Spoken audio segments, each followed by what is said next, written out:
खानापूर तालुक्यातील कळंबी येथे नृत्यांगना गौतमी पाटील यांच्या कार्यक्रमात प्रेक्षकांनी चांगलाच धुमाकूळ घातलाय।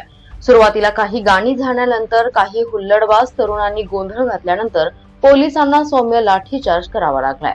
यावेळी पोलिसांनी काही हुल्लडबाजांना ताब्यात घेतल्यानंतर तातडीने हा कार्यक्रम बंद करण्यात आला। त्यानंतर पत्रकारांशी बोलताना गौतमी पाटील म्हणाल्या, अजून तरी माझं लग्न ठरलेलं नाही, ज्यावेळेस लग्न ठरेल त्यावेळी मी चाहत्यांना कळवेन। सध्या तरी माझा लग्नाचा विचार नसल्याचंही त्या म्हणाल्या।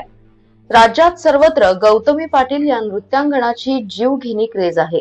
सध्या पार पडत असलेले तिचा एखादाही कार्यक्रम शांततेत पार पडत नाही असं चित्र आहे। सतत तिच्या कार्यक्रमाचे वाद राज्यभर सुरूच असतात।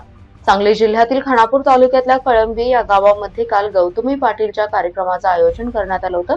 गौतमी पाटीलचा कार्यक्रम म्हटल्यावर लाखोंचा चुराडा, संयोजकांनी तशी परिसरात हवा सुद्धा केली। तालुक्यातीलच नव्हे तर जिल्ह्याच्या कानाकोपऱ्यातील तिचे चाहते गावामध्ये दाखल झाले।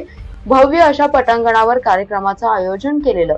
भव्य दिव्य असा स्टेज, आकर्षक लाइटिंग, कर्णकर्कश डीजे अशा लवाजमा हा कार्यक्रम सुरू झाला आणि गौतमी पाटील स्टेजवर उतरली। तिची झलक पाहण्यासाठी व्याकुळ झालेले तिचे चाहते गौतमी दिसताच धिंगाणा घालू लागले। जोर जोरात ओरडून टाळ्या शिट्ट्यांचा गजर झाला। गौतमी पाटील स्टेजवर नाचत असताना अचानक काही हुल्लडबाज तरुणांनी गोंधळ घालण्यास सुरुवात केली। बघता बघता तरुणांमध्ये वाद निर्माण होऊ लागले। परिस्थिती नियंत्रणाबाहेर जातीये हे निदर्शनास येताच पोलिसांना सौम्य लाठीचार्ज करावा लागला। गर्दी नियंत्रणात येत नसल्याने अखेर पोलिसांनी हस्तक्षेप करत कार्यक्रम बंद केला।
नाही, माझं लग्न ठरलं नाहीये आणि ज्यावेळेस लग्न ठरल त्यावेळेस मी लवकरात लवकर तुम्हाला कळवल, पण अजून सध्या तर लग्नाचा विचार नाहीये।